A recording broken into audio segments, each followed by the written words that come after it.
कब से यहाँ पे बैठे हैं और पाठ कर रहे हैं? भैया मेरे को 3-4 दिन हो गए यहाँ पे धाम में आके, और भक्ति भाव तो रहता ही है भाई, हिंदू हैं ब्राह्मण हैं तो भक्ति भाव था। अब यहाँ पे धाम में आए, धाम में विचार तो यही था कि भाई पर्चा बन जाए अपना भी, 1-2 दिन खड़े भी हुए कि पर्चा बन जाए, लेकिन अंदर से ही प्रेरणा हुई। जैसे गुरुजी कहते हैं ना, अंदर से ही प्रेरणा होती है कि भाई गुरुजी जैसे बालाजी से जुड़े हैं और सन्यासी बाबा से जुड़े हैं तो हम भी शायद जुड़ सकते। तो वही धारणा लेके, वही अंदर की भावना को आदर सम्मान करते हुए मैं वहाँ से इनके दरबार से उठा और सीधा बालाजी के दरबार में पहुँच गया। और जहाँ पे यज्ञ होता है ना, इनका यज्ञशाला है, वहाँ पे जाके बैठ गया। राम नाम की धुन चल रही थी अपना, तो वहाँ पे जो है राम का भजन हम भी करवाने लगे। तो फिर जो है कुछ लीला ऐसी हुई बालाजी की कि वहाँ पे जो 3-4 और साधु संत थे वो कहने लगे भाई जिसके पास टाइम हो 3-4 घंटे ऊपर मंदिर में भी जाके कीर्तन करना है। तो मेरा सौभाग्य मतलब उन 7-8 व्यक्तियों में हुआ कि साथ में चल के वहाँ पे कीर्तन करवाते चले, फिर फेरी भी लगाई कीर्तन करते हुए। उसके बाद मन में अंदर से फिर प्रेरणा आई कि भाई यहाँ पे सुबह से शाम तक दरबार में बैठे हैं, पर्चा बनवाएं, ज़्यादा से ज़्यादा क्या होगा, वही दुनिया के दुखड़े कि भाई मेरे को स्वास्थ्य की दिक्कत है या ये दिक्कत है, घरेलू समस्याएं बताएंगे, उसका पर्चा बन जाएगा। क्यों ना, भगवान बालाजी से ही जुड़ा है, उन्हें कौन सी ऐसी समस्या जो नहीं पता, वो पर्चे पे लिखने से क्या हो जाएगा। हम वहाँ से उठे और मैंने कहा भाई कैसे सेवा की जाए। अब मैंने 10 दिन का रिजर्वेशन करा रखा, 22 तारीख को जाना है। मैंने कहा तब तक भगवान का कैसे नाम लिया जाए। फिर मन में आया कि हनुमान जी को सबसे ज़्यादा राम नाम प्यारा है और रामायण की कथा उनको सबसे ज़्यादा प्यारी है। मैं सीधा अपना गीता प्रेस वाली दुकान पे गया, भैया रामायण चाहिए। मेरी रामायण तो घर थी, तो मैं तो यहाँ पे तो सुंदर कांड वाली पुस्तिका और हनुमान चालीसा लेके आया था। वहाँ पे उनसे एक पुस्तिका खरीदी, एक नीचे रखने वाली ये खरीदी, एक आसन खरीदा, और मन में प्रेरणा तो ये हुई कि भाई कहीं भजन किया जाए, रामायण सुनाई जाए बालाजी को और सन्यासी बाबा को और दादा गुरु जी को। देखो जब ये तो पक्का है कि भाई है, इसमें तो कोई दो राय नहीं है। अगर है तो मेरी रामायण सुनेंगे जरूर। अच्छा, अब फिर जगह की समस्या हुई कि सुनाऊं कहाँ पे। अब जहाँ वो यज्ञशाला में भी भाई वो चलता रहता तो वहाँ भी सुनाना संभव नहीं है। अब मेरे को कहीं जगह मिली नहीं, तो मैंने कहा अपनी रामायण उठाओ। पहले मैं वहाँ पे 100 पेज पढ़े, लेकिन इतना आनंद नहीं आ रहा था क्योंकि एकांत नहीं मिल रहा था। मेरे कोई कथा मतलब पूरी समझ में नहीं आ रही थी। घूमता घूमता इधर आ गया, यहाँ बिस्तर लगाया, अपना आसन लगाया और पढ़ने बैठ गया। हमने अपना सन्यासी बाबा को और दादा गुरु को और बालाजी भगवान को उनको आह्वान किया कि भाई कथा प्रारंभ होते है, आओ वीर हनुमान आसन आन विराजिए तेज पुंज बलवान।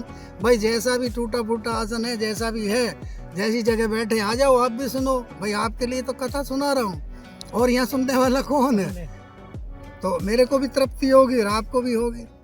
तो मेरे को ये अंदाजा था कि अगर देखो यहाँ है तो है, कथा सुनने आएंगे जरूर, और सुनने आएंगे तो गुरुजी तक तो पहुँचेगी।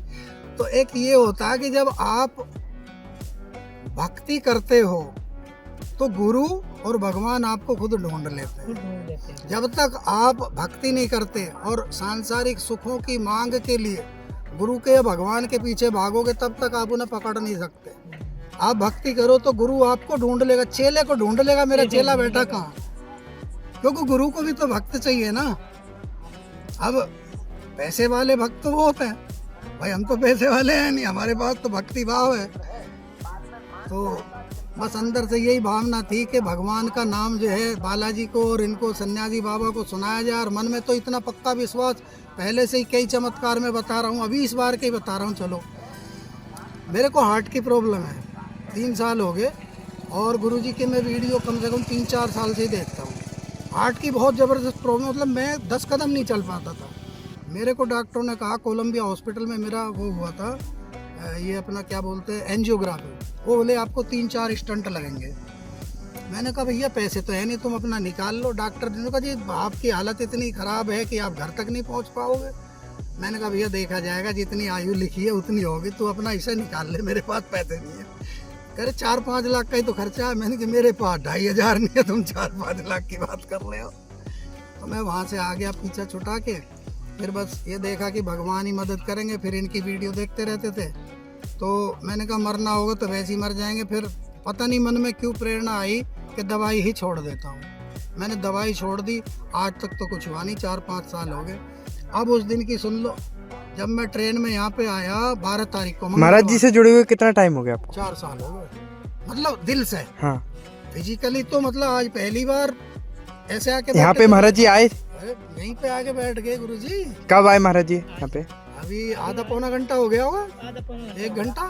क्या वार्तालाप हुआ, कर रहा था क्या बोले गुरुदेव भगवान? तो गुरुजी फिर तो यहाँ पे भीड़ हो गई, बातचीत हो नहीं पाई मेरी। तो बात सुन ली, बस चुप हो गए। बस कहने लगे आप कथा सुनाओ। मैंने कहा जी अब भीड़ इतनी आ गई भाई, मुझे तो कथा पूरी अपना बालाजी को और उनके लिए, अपने लिए भी नहीं, कोई अपने सुख के लिए तो नहीं, लेकिन बालाजी। आपको पता था क्या कि गुरुदेव भगवान आएंगे यहाँ? 90% विश्वास था कि जहाँ पे राम कथा होगी, हनुमान जी और सन्यासी बाबा जरूर आएंगे। और जहाँ सन्यासी बाबा और हनुमान जी आएंगे तो गुरु जी तो अपने आप चले आएंगे। भाई सन्यासी बाबा ने उनसे कहा जो भी कहा। अब वो तो देखो उनकी आपस की बात है, हमें तो दिखाई देती। गुरुदेव भगवान जो आगे आएंगे की जरूर। यात्रा जो करने वाले हैं 21 तारीख से 29 तारीख तक, क्या हिंदू राष्ट्र बनना चाहिए? बिल्कुल क्या ये गुरुदेव भगवान बिल्कुल बनना ही चाहिए। एक भी हिंदू राष्ट्र नहीं है पूरे वर्ल्ड में। क्या प्रेरणा देना चाहेंगे कि जिससे जब तक धार्मिक उसमें रुचि नहीं होगी लोगों की, लोभ लालच छोड़ करके, और आजकल जो व्यसन में पड़े हुए बच्चे आजकल के, समझे जी, और सबसे बड़ी बीमारी तो मोबाइल है।